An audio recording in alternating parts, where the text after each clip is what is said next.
महाराष्ट्र के सिंधुदुर्ग जिले में छत्रपति शिवाजी महाराज की मूर्ति गिरने के बाद एक और नया सियासी घमासान शुरू हो गया है। पीएम मोदी ने पिछले साल नौसेना दिवस के मौके पर इसका अनावरण किया था। अब विपक्ष निर्माण में भ्रष्टाचार को लेकर सरकार को घेर रहा है।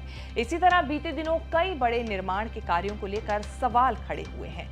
कहीं मूर्ति खंडित हुई तो कहीं छत से पानी टपकने की खबरें सामने आई। इसी साल जून में अयोध्या वाली खबर काफी चर्चा में रही, जहां राम जन्मभूमि मंदिर में छत से पानी की बूंदें टपकने और इससे गर्भगृह में पानी इकट्ठा होने की बात सामने आई थी। हालांकि बाद में मंदिर निर्माण समिति के अध्यक्ष नृपेंद्र मिश्रा का कहना था कि प्रथम तल पर बिजली के तार डाले जा रहे हैं, उसके लिए पाइप लगाए गए हैं, जिसके चलते अभी पाइप से बारिश का पानी का रिसाव हो रहा है और ये पानी नीचे तक पहुंच रहा है।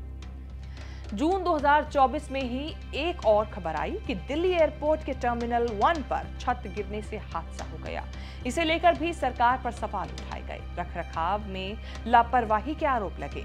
इससे पहले मई 2023 में उज्जैन के महाकाल मंदिर के निर्माण को लेकर सवाल खड़े हुए। तेज आंधी की वजह से कॉरिडोर में स्थापित कई मूर्तियां गिरकर टूट गई। तूफानी हवाओं के चलते महाकाल लोक में बनी सप्त ऋषियों की मूर्तियों का सबसे ज्यादा नुकसान हुआ। अक्टूबर साल 2022 में पीएम मोदी ने महाकाल लोक कॉरिडोर परियोजना के पहले चरण का उद्घाटन किया था। इस परियोजना की कुल लागत 856 करोड़ रुपए थी, जिसमें पहले चरण का काम 351 करोड़ रुपए में पूरा हुआ। तब बड़ी संख्या में श्रद्धालु महाकाल लोक पहुंचे थे। हालांकि राहत की बात यह रही कि इतने नुकसान के बाद भी किसी श्रद्धालु को चोट नहीं आई। इसके बाद सितंबर 2023 में G20 को लेकर आयोजित सम्मेलन पर भी सवाल उठे।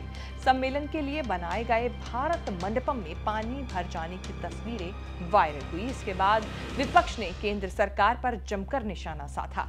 हालांकि बाद में PIB फैक्ट चेक ने इस दावे को भ्रामक बताया। PIB फैक्ट चेक ने एक्स पर एक पोस्ट में कहा, एक वीडियो में दावा किया गया है कि G20 शिखर सम्मेलन के आयोजन स्थल पर जल भराव है। ये दावा अतिशयोक्तिपूर्ण और भ्रामक है। रात भर की बारिश के बाद पंपों को काम पर लगाने के कारण खुले क्षेत्र में मामूली जल जमाव को तेजी से साफ कर दिया गया। फिलहाल आयोजन स्थल पर कोई जल भराव नहीं है। छत्रपति शिवाजी महाराज की मूर्ति ध्वस्त होने के बाद एक बार फिर विपक्ष सरकार को घेर रहा है। समाजवादी पार्टी ने सोशल मीडिया प्लेटफॉर्म एक्स पर लिखा, जो शिवाजी महाराज अपने जीवन काल में किसी के सामने झुके नहीं, उनकी प्रतिमा जिसका अनावरण खुद पीएम नरेंद्र मोदी ने दिसंबर में किया था, वो प्रतिमा बीजेपी के भ्रष्टाचार के कारण ढह गई। महाकाल के मंदिर, काशी कॉरिडोर, अयोध्या निर्माण जैसे सभी वो जगह जहां पीएम मोदी ने उद्घाटन और शिलान्यास किया और भाजपाई सरकार में निर्माण कार्य हुआ, वो सब भ्रष्टाचार की भेंट चढ़कर ध्वस्त और ढह गए। बीजेपी दूसरे दलों पर भ्रष्टाचार का इल्जाम लगवाती है और विपक्षी दलों के कार्यकाल का हिसाब मांगती है, लेकिन विपक्षी दलों के कार्यकाल के सारे काम आज भी खड़े हैं, लेकिन बीजेपी के खुद के कार्यकाल के सारे काम ध्वस्त हो रहे हैं और ढह रहे हैं। ये भाजपाई भ्रष्टाचार का साक्षात प्रमाण है। हैशटैग नहीं चाहिए भाजपा। 1956 साली पंडित नेहरूंनी प्रतापगडावर एक पुतळा बसवला। वो भी ऊपर, तो सुधा वर है ना, हवा है ना वर, किले के ऊपर वो बनाया है। पंडित नेहरू ने छत्रपति शिवाजी महाराज का पुतला अनावरण किया। वो भी आज वही स्थिति में, जिस स्थिति में उसको बनाया था और लगाया था।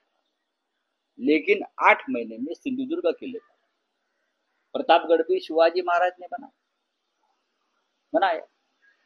सिंधुदुर्ग किला भी शिवाजी महाराज ने बनाया। लेकिन ये जो बेईमान गद्दारों की सरकार है, उसने तो शिवाजी महाराज जी का जो पुतला बनाया वो टूट गया है। अच्छे मन से नहीं बनाया, राजनीतिक मन से बनाया।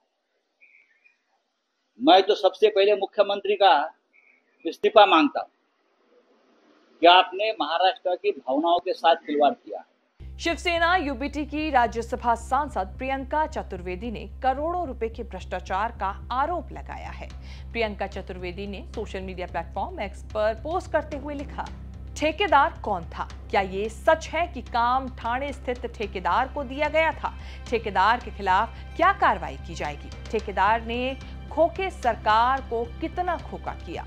कांग्रेस प्रवक्ता सुप्रिया श्रीनेत ने भी छत्रपति शिवाजी महाराज की मूर्ति टूटने को लेकर मोदी सरकार को घेरा है। सुप्रिया श्रीनेत ने सोशल मीडिया प्लेटफॉर्म एक्स पर लिखा, 70 साल का हिसाब।